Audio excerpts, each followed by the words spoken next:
কেইজন মন্ত্ৰী গুৱাহাটীৰ মুখ্যমন্ত্ৰীৰ কাৰ্যালয়ৰ পৰা সংলগ্ন হয় আৰু কেইবাগৰাকী মন্ত্ৰী ডিব্ৰুগড়ত উপস্থিত থাকে।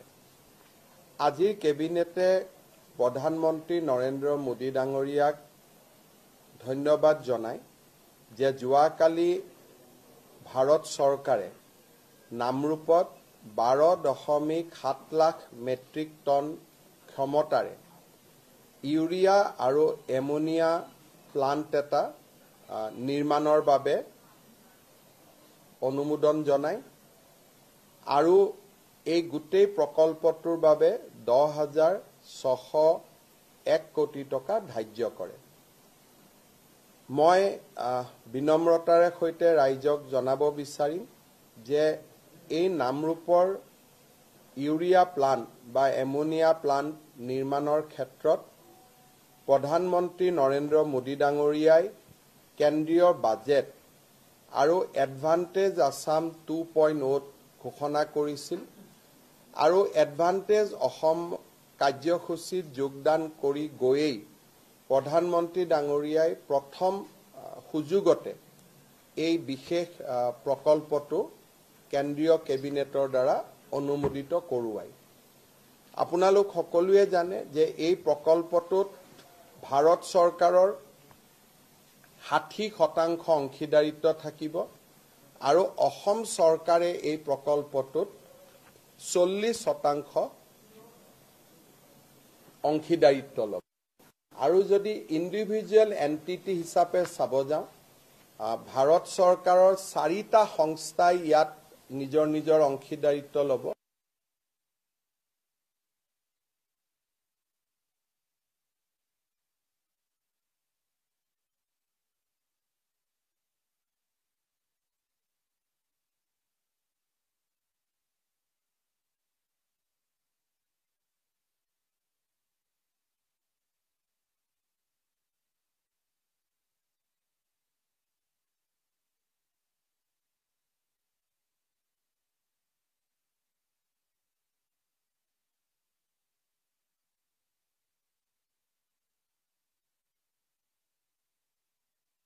প্ৰয়োজনীয় যিখিনি কাম কাজ কৰিব লাগে সেইখিনি আমি সমাপন কৰিবলৈ চেষ্টা কৰিম।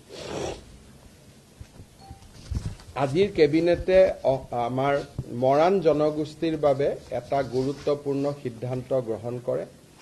আমি সকলোৱে জানো যে অৰুণাচল প্ৰদেশত বিভিন্ন স্থানত মৰাণ জনগোষ্ঠীৰ লোকসকলে বাস কৰে, কিন্তু অৰুণাচল চৰকাৰে তেওঁলোকৰ যিয়ে অসুবিধা নহওক কিয় এই যুৱক যুৱতীসকলক বা বাসিন্দাসকলক স্থায়ী নাগৰিকত্বৰ প্ৰমাণপত্ৰ নিদিয়া বাবে বা PRC নিদিয়া বাবে অৰুণাচলত তেখেতসকলে বিভিন্ন সুবিধাৰ পৰা বঞ্চিত হ'বলগীয়া হয়।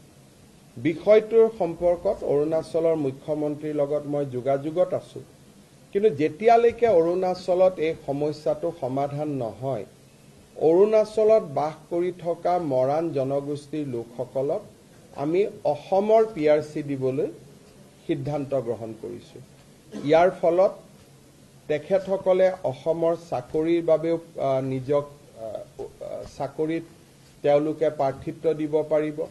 অসমৰ মেডিকেল ইঞ্জিনিয়াৰিং কলেজ আদিতো তেওঁলোকে অংশগ্ৰহণৰ সুবিধা পাব আৰু মৰাণ জনগোষ্ঠীৰ বাবে যি আমি ৰিজাৰ্ভেশ্যন কৰি থোৱা আছে তাতো তেওঁলোকে পৰীক্ষা দিবলৈ সুবিধা পাব। মই ভাবো যে এইটো অসমৰ আটাইতকৈ প্ৰাচীনতম জনগোষ্ঠী মৰাণ জনগোষ্ঠীৰ বাবে আজি কেবিনেটে এটা ঐতিহাসিক সিদ্ধান্ত গ্ৰহণ কৰে। আজি কেবিনেটত আমি আৰু এটা সিদ্ধান্ত গ্ৰহণ কৰিছো যে নেশ্যনেল হেল্থ মিছনত যিসকল কৰ্মচাৰী বা নাৰ্ছ বা আন বিষয়া কৰ্মচাৰীয়ে কাম কৰে, তেওঁলোকে যদি ৰাজ্য চৰকাৰৰ কিবা নিয়োগৰ পৰীক্ষাত অৱতীৰ্ণ হ'ব লাগে, তেতিয়াহ'লে তেওঁলোকৰ বাবে বয়সৰ ঊৰ্ধ্বতম সীমা নাথাকিব। তেওঁলোকে যিমানেই বয়স নহওক কিয় যদি NHMত তেওঁলোকে কাম কৰি আছে, তেতিয়াহ'লে স্বাস্থ্য বিভাগৰ চৰকাৰী চাকৰিৰ কাৰণে তেওঁলোকে আবেদন পত্ৰ দিব পাৰিব এএনএমৰ চাকৰিৰ কাৰণে জিএনএমৰ চাকৰিৰ কাৰণে অৰ্থাৎ নিৰ্দিষ্ট ফিল্ডখনত যি ফিল্ডত কাম কৰি আছে সেই ফিল্ডত তেওঁলোকে নিয়োগৰ পৰীক্ষাত অৱতীৰ্ণ হ'ব পাৰিব গোৱালপাৰা জিলাৰ যিখন অসামৰিক হস্পিটাল আছিলে গোৱালপাৰা সিভিল হস্পিটাল সেই সিভিল হস্পিটালখনক বা অসামৰিক হস্পিটালখনক আমি তৎকালীনভাৱে কাৰ্যকৰী হোৱাকৈ শ্বহীদ নিধানু ৰাম ৰাজবংশীৰ নামেৰে উৎসৰ্গা কৰিবলৈ সিদ্ধান্ত গ্ৰহণ কৰিছো ভাৰতৰ স্বাধীনতা সংগ্ৰামৰ 1942 চনৰ এগৰাকী শ্বহীদ নিধানু ৰাম ৰাজবংশী এতিয়াৰ পৰা গোৱালপাৰা অসামৰিক চিকিৎসালয়খন শ্বহীদ নিধানু ৰাম ৰাজবংশী অসামৰিক চিকিৎসালয় ৰূপে পৰিচিত হ'ব আমাৰ 31 মাৰ্চৰ পৰা অসমৰ প্ৰতিটো ৱেলনেছ চেণ্টাৰ যি আমাৰ গাঁৱে গাঁৱে ৱেলনেছ চেণ্টাৰ আছে সেই ৱেলনেছ চেণ্টাৰত একোটাকৈ স্বাস্থ্য শিবিৰ কৰিবলৈ ৰাজ্য চৰকাৰে সিদ্ধান্ত গ্ৰহণ কৰিছে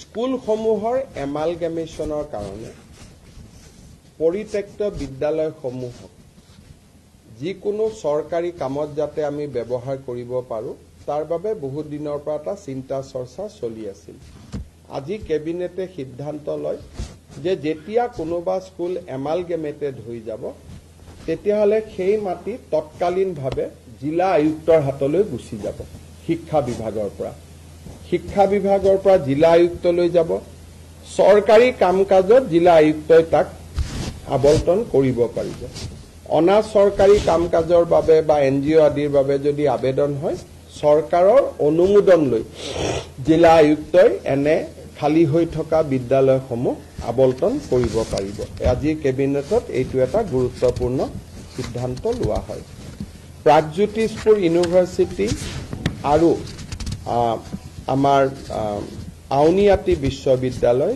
এই দুইখন বিশ্ববিদ্যালয়ৰে যিখন ফাৰ্ষ্ট ষ্টেটু বুলি কয় সেই ষ্টেটুখন আজি কেবিনেটে অনুমোদন জনায় doctor Bhupen Hazarika regional government film আৰু টেলিভিছন ইনষ্টিটিউটৰ অধ্যাপক অধ্যাপিকাসকলক কেবিনেটে AICT স্কেল দিবৰ বাবে আজি সিদ্ধান্ত গ্ৰহণ কৰে জোনাই বিধানসভা সমষ্টিত আজি কেবিনেটে চিমেণ্ট চিচি টাঙনি ডেভেলপমেণ্ট ব্লক নামে নতুন ব্লক এটা নিৰ্মাণ কৰে জোনাই সমষ্টিটো যথেষ্ট ডাঙৰ সমষ্টি আছিল এটাই মাত্ৰ তাত ব্লক থকাৰ বাবে ৰাইজৰ অসুবিধা হৈছিল আজি জোনাই সমষ্টিত আমি চিমেণ্ট চিচি টাঙনি উন্নয়ন খণ্ড নামে আৰু এটা উন্নয়ন খণ্ড গঠনৰ সিদ্ধান্ত গ্ৰহণ কৰোঁ আজি আমাৰ কেবিনেটত কমতাপুৰ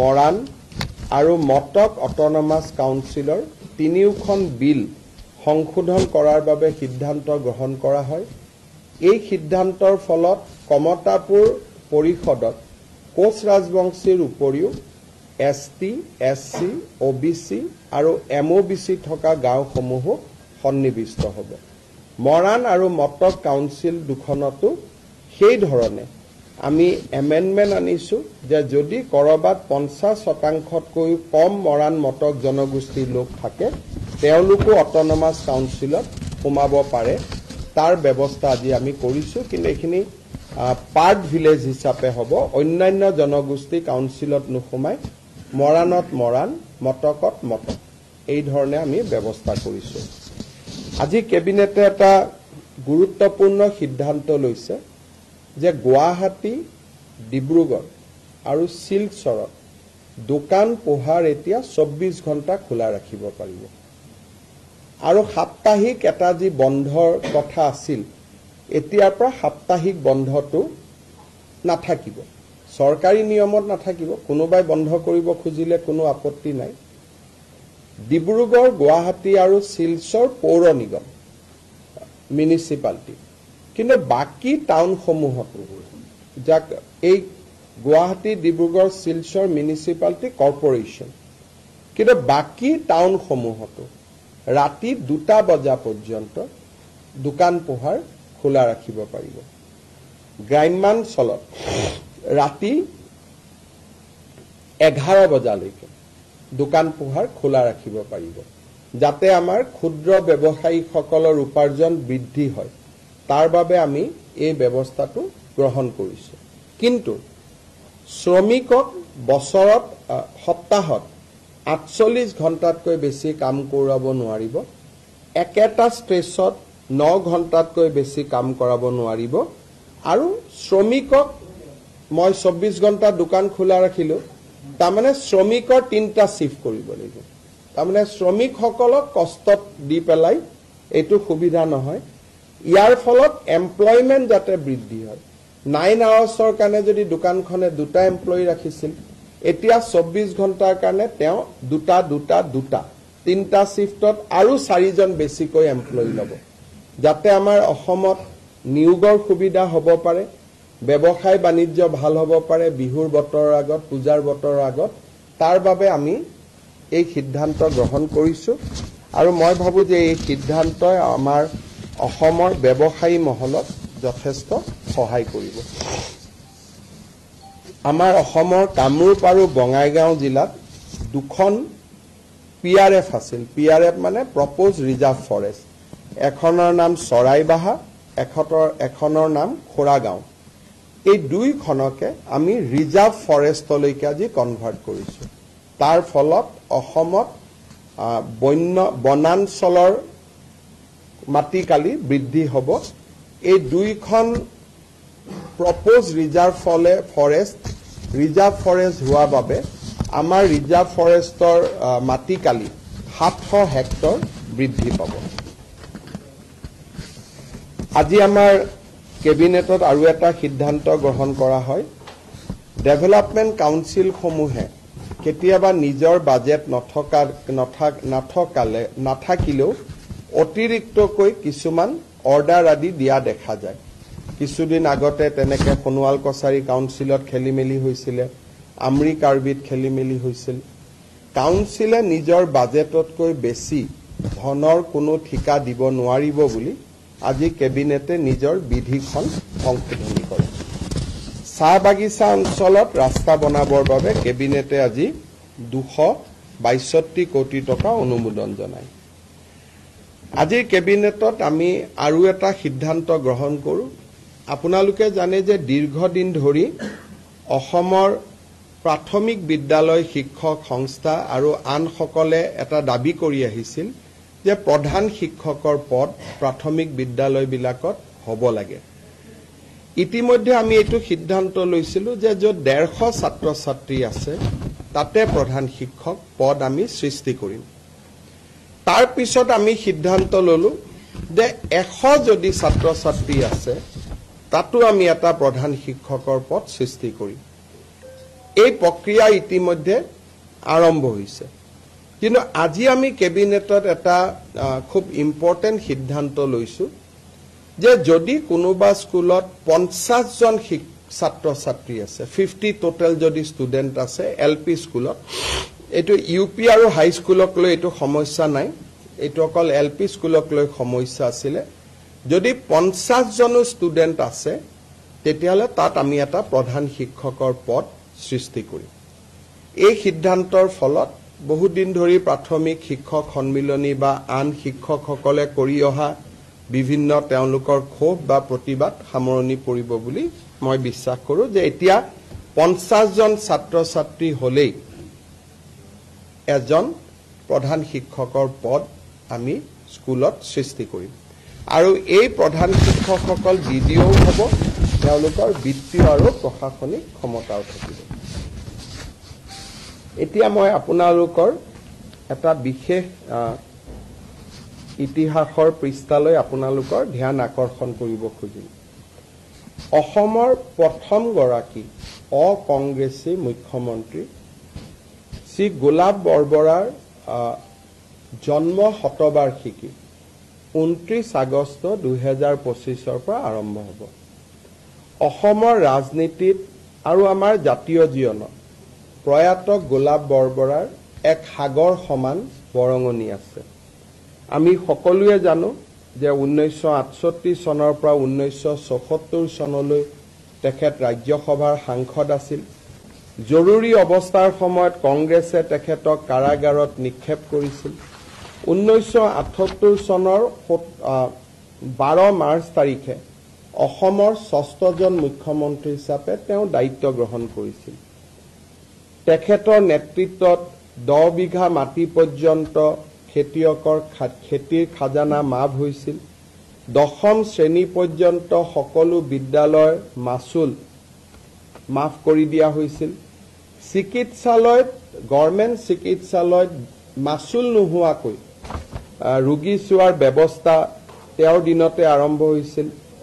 দয়াং বনাঞ্চলত থলুৱা লোকৰ মাটি সংৰক্ষণৰ বাবে তেখেতে কাম কৰিছিল আৰু এই ধৰণে তেখেতে বহুবিলাক আনকি অসমত ক্ষুদ্ৰ চাহ বাগিচা নিৰ্মাণৰ কামতো তেখেতে এক বিশাল বৰঙণি আগবঢ়াইছিল।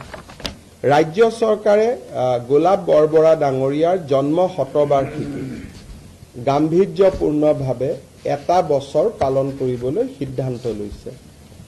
29 আগষ্ট 2025 পৰা আৰম্ভ হ'বলগীয়া এই জন্ম শতবাৰ্ষিকীত আমি কেনেদৰে পালন কৰিম তাৰ বিষয়ে নিৰ্ধাৰণ কৰিবলৈ মন্ত্ৰী ৰঞ্জিত কুমাৰ দাস, ডক্টৰ ৰণোজ পেগু আৰু অজন্তা নেওগৰ নেতৃত্বত এখন কেবিনেট সাব কমিটি গঠন কৰা হৈছে আৰু এই কেবিনেট সাব কমিটিখনে প্ৰয়াত গোলাপ বৰবৰাৰ পৰিয়াল আৰু তেওঁৰ সান্নিধ্য লাভ কৰা ব্যক্তিসকলৰ লগত আলাপ আলোচনা কৰি এটা বছৰজোৰা পৰিকল্পনা প্ৰস্তুত কৰিব যাতে গোলাপ বৰবৰাৰ আদৰ্শক আমি অসমৰ নতুন প্ৰজন্মৰ মাজলৈ লৈ যাব পাৰোঁ।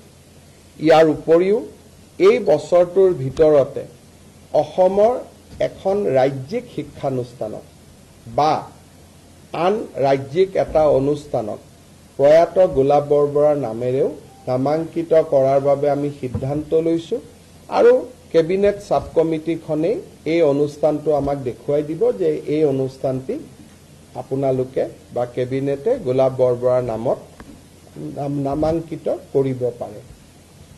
মই সকলো ৰাইজৰ এই ক্ষেত্ৰত সহযোগিতা বিচাৰিছো। চতুৰ্থতে আমাৰ এইকেইটা দিন বাতৰি কাকতত ৰংঘৰত কৃত্ৰিম বানপানী সৃষ্টি হোৱাৰ বাতৰি ওলাই আছে। ৰংঘৰ পৰ্যবেক্ষণ কৰিবলৈও কেবিনেটে এটা লোক নিৰ্মাণ বিভাগ আৰু ৱাটাৰ ৰিচোৰ্চ ডিপাৰ্টমেণ্ট আৰু আৰবান এফেয়াৰ্ছ ডিপাৰ্টমেণ্ট আৰু আৰ্কিঅলজি ডিপাৰ্টমেণ্ট এই চাৰিওটা ডিপাৰ্টমেণ্টৰ বিষয়া সন্নিবিষ্ট এটা এক্সপাৰ্ট টিম ৰংঘৰলৈ পঠাবৰ বাবে সিদ্ধান্ত গ্ৰহণ কৰিছে। কেবিনেটত লোৱা সিদ্ধান্ত একেটাই আছিল। আপোনালোকৰ যদি কিবা সুধিব আছে সুধিব পাৰে। हिंदी में बोलने के लिए तकलीफ होगा अभी, इतना लंबा है, मुझको दोबारा आधा घंटा चाहिए।